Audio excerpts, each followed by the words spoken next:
Him grabbing Smoke's hold on a sec. Meanwhile, the woman's already sprinting ahead.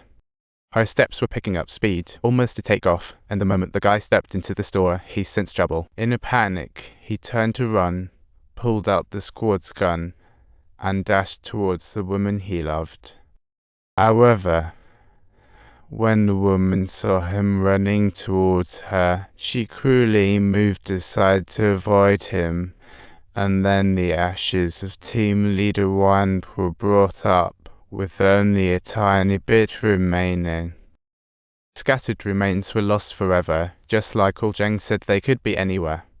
In the blazing fire, they turned to ash before you knew it, just not the way Ol Jang thought. Case closed. He couldn't return to the Force. The Yang Dezhen was gone this time. He was holding the ashes. The zombie is genuinely gone. Subtitles. He finally attained genuine freedom, standing on the cold riverside bridge.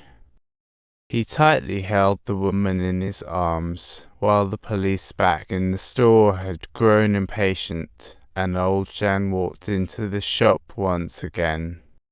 He had doubts about what she just said. He distinctly remembered how many years ago she left a tiny sprinkle of Ol Jang wasn't keen on a reunion. He kept wrestling with his thoughts. It's not about saying a lot, it's about understanding. Ol Jang was hesitant, but inside, he was frustrated. Clearly, he didn't want to see her again. Subtitle: Ol Jang buried the ashes beneath a tree, with the police lying nearby. They're definitely keeping something hidden. Probably obsessed with their performance records. He put in all his effort trying to verify, and finally, the boss took out a business card. The card had a name on it. The woman finished her statement, walked into the store, and saw that fur coat. Her jaw dropped. She stood there frozen, panic written all over her face. He shelled out $1,000 for the fur coat, then followed the phone number on the card to Cybercaf. But after searching all around, that Zhao Jianping wasn't actually the owner of this fur coat. That's me. Back in '99, I started a general trading company. Dealing in imports had way too many business cards. However, after thinking for a long time, he truly couldn't remember who it was. Just let it go and move on. The old man took Ol Jang to a nightclub, where the owner glanced to the coat and dove into nostalgia. That day, the woman came looking for her, and poof. After she left, it was like she vanished. What year was that? 99. What month? June. End of June. Didn't think who needs to file a report. She went in to hide her feet. What's the point of filing a report? By now, can you recognize that woman who was looking for her? That woman was right by the bar entrance that day, even if I can't recognize her now.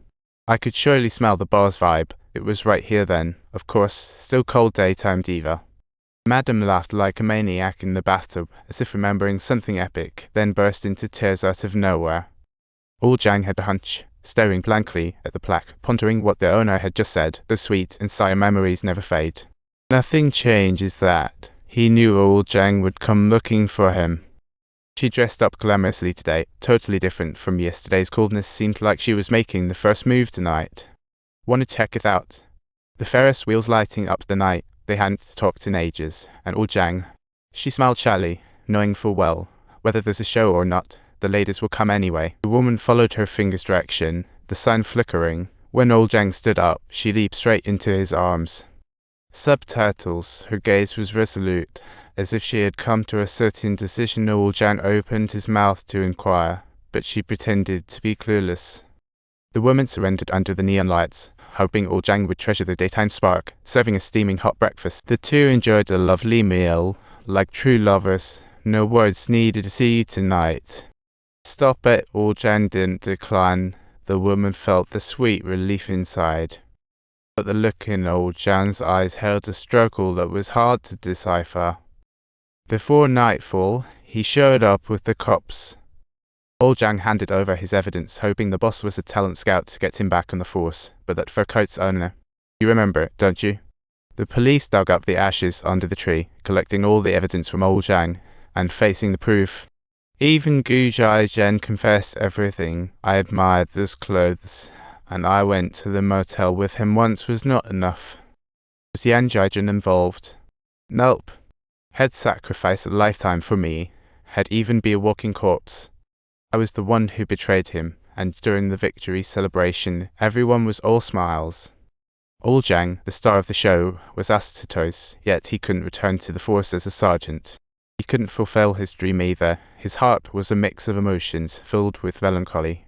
He entered the dance hall, letting loose to the music, seemingly swaying away all his troubles.